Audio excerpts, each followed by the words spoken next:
मोमिनो, इस्लाम में पूरे पूरे दाखिल हो जाओ और शैतान के पीछे न चलो, वो तो तुम्हारा खुला दुश्मन है। फिर अगर तुम अहकाम रोशन पहुंच जाने के बाद लड़खड़ा जाओ तो जान रखो कि अल्लाह गालिब है, हिकमत वाला है। क्या ये लोग इसी बात के मुंतजिर हैं कि इन पर अल्लाह का अजाब बादल के साइबानों में आ नाजिल हो और फरिश्ते भी उतर आए और काम तमाम कर दिया जाए?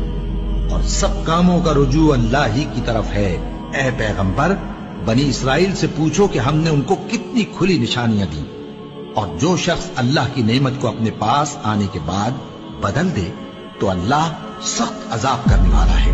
और जो काफिर हैं उनके लिए दुनिया की जिंदगी खुशनुमा कर दी गई है और वो मोमिनों से तमस्खुर करती हैं, लेकिन जो परहेजगार हैं वो क़यामत के दिन उनसे ऊपर होंगे। और अल्लाह जिसको चाहता है बेहिसाब रिज़्क़ देता है।